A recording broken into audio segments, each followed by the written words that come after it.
There's something about the blood that was promised to us. Amen.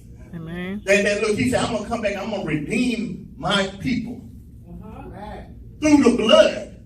Amen. That was a promise. Amen. They gave us hope. Amen. For something that we once was doomed to hell, but now we're able to go to heaven. Amen. And when I sit back and I listen to, how many of y'all listen to all of what Pastor preached on the last few Sundays? Amen. Amen. It was beautiful. Amen. About dream killers. Amen. And you think about it, a lot of times we don't realize the little imp that's in our lives. We had the family people, amen, that try to kill your dream.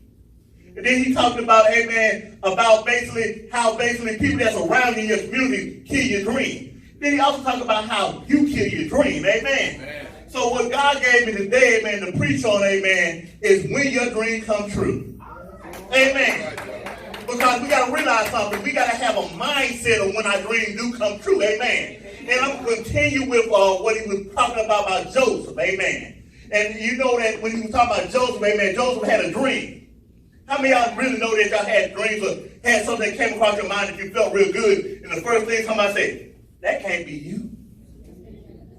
How you going to sit back and tell me you're going to preach? And you might look like T.D. Jakes, but you ain't T.D. Jakes. Amen. You sit back and say, well, I don't know who you think you are. You ain't no federal dollar when you got no dollar. Amen. But when you sit back and look at when your dream come true, how you going to really respond to it? And that's what this message is going to be about. Amen. Amen. So we're going to draw your attention to Genesis, the 45th chapter, verses 1 through 5. Amen. And I'm going to give about 5 points and I'm going to be out your way. Amen. It starts reading the first verse. Reads, then Joseph couldn't refrain himself before all of them that stood by him. And he cried, causing every man to go out from me. Then he stood, no man with him, while Joseph made himself known to his brothers. And he wept aloud. And the Egyptians and the house of Pharaoh heard. Joseph said unto his brother, I am Joseph. Do my father yet live? And my brethren they couldn't answer him, for they were troubled in his presence. And Joseph said unto his brethren, come near me, I pray you. They came near him, and he said, I am Joseph, your brother, whom you sold unto Egypt. Now therefore be not grieved, nor be angry with yourselves, that ye sold me heavily. For God did send me to preserve life.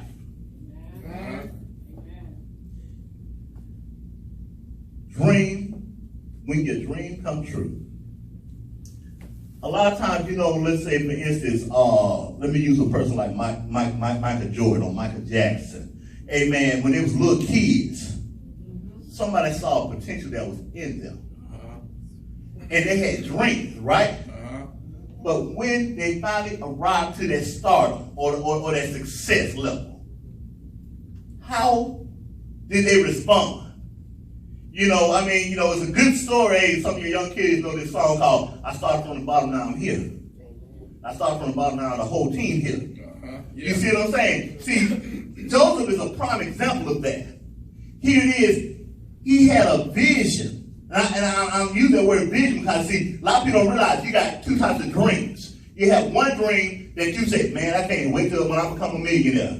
Then you have a vision that you see that God gives you the potential to be able to come to pass. So you have to realize you got to separate those two dreams, first of all. The thing that don't, because see, everything that God does in our lives is for the benefit of the whole. Not just for you. You see, the vision that pastor has here for the church was not just for him, but it was for the whole. Yeah. Amen. Yeah. When you look at the back room, amen, where we got a coffee shop at, right? A lot of people can say, well, man, I didn't know you can do all that back there.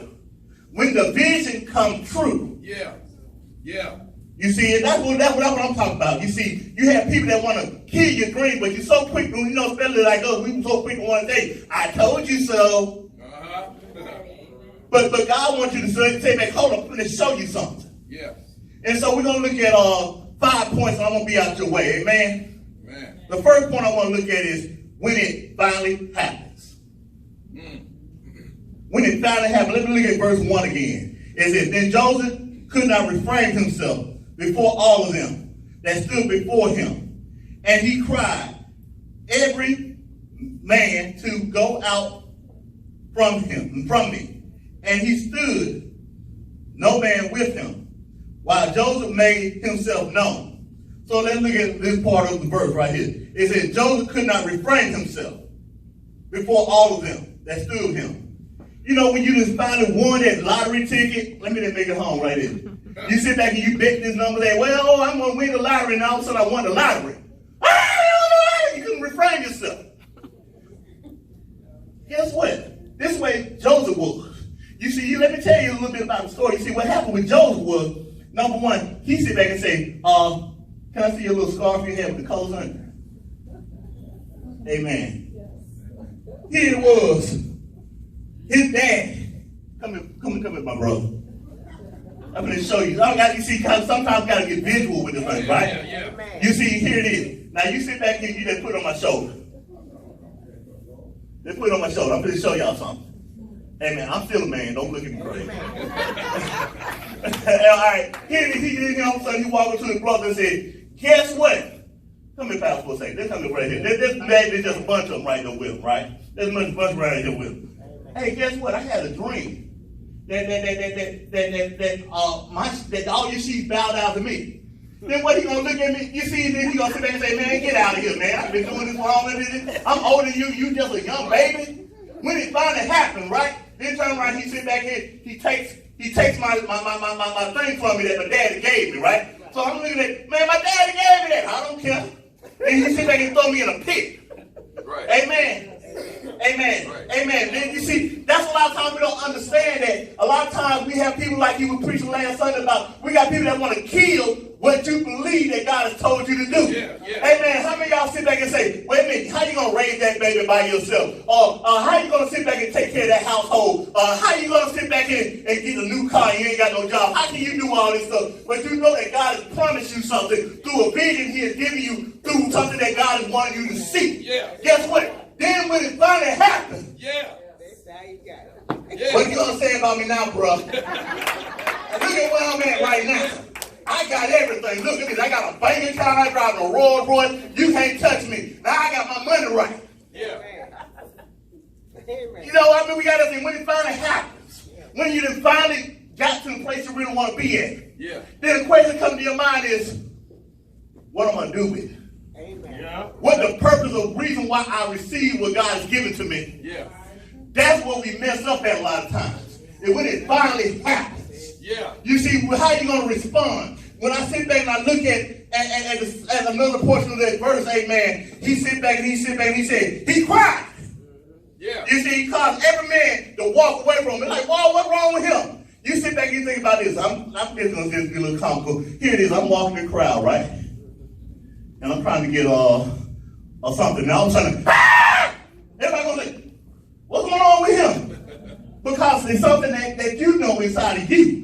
That's the key thing that's inside of you. Yeah. That dream that you kept inside of you, that you didn't let nobody take away from you, and you continue using what God has given to you to bring it out. Yeah. All of a sudden it explodes. Amen. Like we just had 4th of July. You don't know that little bit of firecracker make that much noise. But the thing about it, God wants us to realize that sometimes when we really believe in something, when it finally happens. Yeah. Can't control. You can't control it. And he called every man, and then he stood. No man with him. And then Joseph had to see, the thing about it is to go to the next point. What's the next point? Is don't let your emotions affect your devotion. Amen. Don't let your emotions affect your devotion. Yeah. Because why? This dream was for a purpose. Yeah. And that purpose was what? To preserve. Amen. Let me make it more, let me come home more with it. Amen. Here it is, my brother had this church. Amen. I saw him working by himself. Amen. And God sit back and said, look, you're going to help him. Amen. Did not know that another church was going to burn down. You see what I'm saying? And all of a sudden that church had to come there to be able to be blessed. Amen. Let me make it transparent. Amen. A lot of times we got to realize that God does things for a reason, to preserve what he's already ordained and founded. A lot of times we got to realize that we can't get all big and bad. Why would I want to help you now? You didn't believe in me? Amen. Come on, Doc. How many of y'all sit back and say, why you want me to give you something when I didn't have nothing? You looked at me like I was crazy. Yeah. But guess what? Your emotion can affect your devotion. God sit back and even repented that he ever made man. Yeah. But he had to come back and retract that because why? He knew the purpose of why he made man. Yeah. It's for to give God the glory, Yeah. to give him everything that he desired. That's why we got to realize we can't let our emotions affect our devotion. Come on, preacher. That's good. That's what a lot of people don't realize. We are in a society that we are so emotionally moved. We'll sit back and hear afraid, but if it had not been for the Lord on my side, I don't know where I'll be.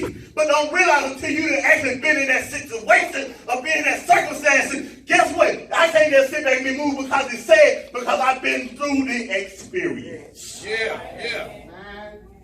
So that's what we have to realize. We can't let our emotion affect our devotion. That's good. And when you sit back and look at verse 2, it says, and he wept aloud, and the Egyptians in the house of Pharaoh heard. You see, the thing about it is when God really bless you, you see, because the Egyptians, they had their own way of doing things. They know, just like the world has its own way of doing things. Yeah. They have its own mindset of what they want to do and what their mindset is, what is good and what it ain't. But when they sit back and you sit back here and say, look, God has blessed me. And I'm letting out a shout because guess what? It's a shout of victory. Not me trying to show out. Amen. That's what God wants us to really get to, that point. That we understand. And like I said, I'm not going to be long before you. We're going to look at the other one, which is make it known. And when you look at verse 3, and Joseph said unto his brother, I am Joseph. I am the one that God gave a dream to, or gave a vision to. Sister Versa can easily say, I am the one that sit back here and saw potentials. Amen. I think Pastor preached a sermon about a big piece of stone that Michelangelo was carving out. Yeah. And as he carved out that stone, amen, he saw an angel inside the stone. A lot of times we let people put things in our mindset that thinking that oh, this can't happen, or this can't be. You can't do this. You can't do that. You can't find my son. You cannot sit back here and help my daughter. You cannot do this. You can't do that. Because why? They blocked. But you got to realize, that's what? We make it be known that, look, this is the same block that I found the angel in. This is the same back room where we thought that was all cluttered up and couldn't do nothing with. Yeah. Now look at it now. Make it be known. Yeah. You see, that's the problem with us. We so busy want to keep it to ourselves. There's a songwriter made a song. It's a praise on the inside that I can't keep it to myself. I gotta let it be known what God has been done for me. God has brought this dream to pass. And look at this. Guess what? Everybody, the world will know it. I know it, and you know it. Guess what? God is able. Yes, he is. Yes, he is. Yes, he is. Amen. Now you see, that's what a lot of people don't realize. He said, I am Joseph. Then he asked the question, do my father live? Because guess what? They stole time from him. See, how many of y'all know y'all have been hurt by others? Yeah. And then you got to sit back here looking that person in the face. Yes. You want to lay hands like this when you should be laying hands like this. See, that's what a lot of people don't realize. Because why? If you are a Christian, that means you're an anointed person. Amen. That means God has anointed you. So guess what? You're not going to respond in the same way. But I'm going to let you know. You see, the problem is, a lot of times we don't understand where forgiveness comes from. Forgiveness don't come from by me just forgetting what you did. It's letting you know, look, you hurt me. You hurt me bad. But I'm going to give you something God gave me that was grace. See, Joseph, at this time, he became from the pit to the palace. Through the time when his brother sold him, he went through a transitional point in his life where he was sold He was in a hole. Yeah. A lot of the time we get in a hole, and sometimes, what is a hole? A hole is something that held you back, that keep you from getting where you want to go. You in a hole. Well, I'm trying to get to this place, but I'm in a hole. And I can't get out of that place because I'm in a hole. Because I did what? I just can't get out of here. Why? My check is on a hole. Why I can't get out? Because guess what? The bank got my house in a hole. We always be in a hole.